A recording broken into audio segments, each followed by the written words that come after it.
पाँव उतने ही फैलाओ जितनी चादर लंबी हो, बूंद बूंद से घड़ा भरता है। Almost 38% of that pool is generation Z. आप अगर जो नीचे गिरते हुए बाजार में डर के आप निकल गए तो आपको ऊपर का लुफ्त भी नहीं मिलेगा। पैसों की कोई अहमियत नहीं। 99% जो पिन कोड है इंडिया के is covered by the mutual fund industry of our country. Amazon covers only 95% of pin code. So इतना deep rooted ये हो गया है investment, which is a very big thing for our country. और आपने देखा ही है लास्ट ईयर जिस आपकी सेलिंग हुई FI की, अगर जो कोई नॉर्मल ईयर होता जहां पे रिटेल ना होता तो खत्म हो गया होता हमारा।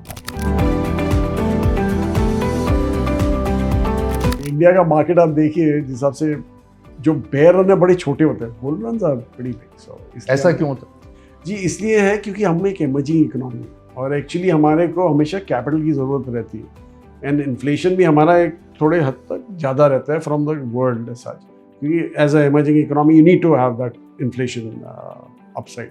तो इसलिए हमें ऐसे लगता है कि बिकॉज एक ग्रोइंग इकोनॉमी में इतनी अपॉर्चुनिटीज़ होती हैं, आपको नई नई इंडस्ट्रियाँ दिखती रहती हैं। एंड आपने भी देखा होगा इंडेक्स में अगर जो आप देखें NSE 50 में शायद 2-3 कंपनी होंगी जो पहले से हैं, बाकी सारी चेंज होंगी। क्यों? क्योंकि हमारी जो GDP की कंपोजिशन है वो चेंज हुई है और ये जो आए हैं वो ग्रोथ इकोनॉमीज हैं। ग्रोथ को काफ़ी कैपिटल चाहिए होता है और इसलिए जो रन होता है इनमें एक काफ़ी हद तक लंबे अरसे का रन रहता है।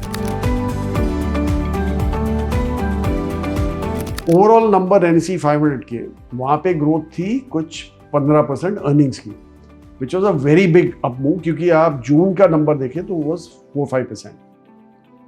तो हमने कहा चलो जी इनको अभी ब्रेकअप करके देखते हैं कि कौन सा कोहोर्ट में सबसे ज़्यादा ग्रोथ आई है। तो अगर जो लार्ज कैप 100 लेते हैं उसमें से तो उसकी अर्निंग्स ग्रोथ थी 10%। Mid cap cohort of 150 stocks उसकी आप देखें अर्निंग्स ग्रोथ थी 27%। और जो स्मॉल कैप थे 250 स्टॉक थे उनमें अर्निंग ग्रोथ हो गई थी 37%। The maximum growth was here.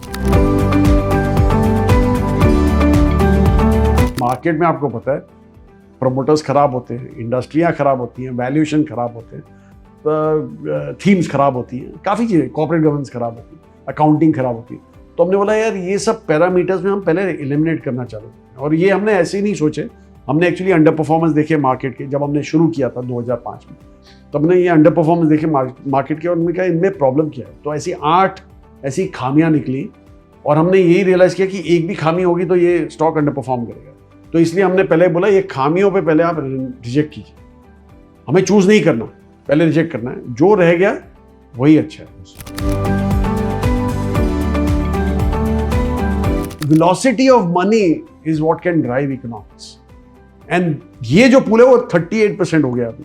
Millennials जो थे जो 80s के बाद 88 से 95 थे वो अभी 33% है और मेरे टाइप बुड्ढे लोग प्री मिलेनियल्स मेरे वो अभी सिर्फ 29% है। और हम तो आप जानते हैं हमें तो हम बोला जाता था, मतलब हाँ नहीं बिल्कुल और हमें यही बोला जाता था कि पाँव उतने ही फैलाओ जितनी चादर लंबी हो, बूंद बूंद से घड़ा भरता है। आप अगर जो नीचे गिरते हुए बाजार में डर के आप निकल गए तो आपको ऊपर का लुफ्त भी नहीं मिलेगा। You have to be consistent, you have to remain there. और एक्चुअली उसमें एक चीज मैं हाईलाइट करना चाहूंगा, जो मैनेजर होता है उसका काफी हद तक एक रिस्पॉन्सिबिलिटी होता है कि हैंड होल्ड एज इन्वेस्टर्स, कि बोले उनको देखिए सब ठीक हो रहा है, मैं ये कर रहा हूँ, ये चेंजेस कर रहा हूँ। पैसों से आप किसी का सक्सेस नहीं काउंट कर सकते। You have to count as success by the number of people, by the way people talk about it. That's the only thing. पैसों की कोई अहमियत नहीं।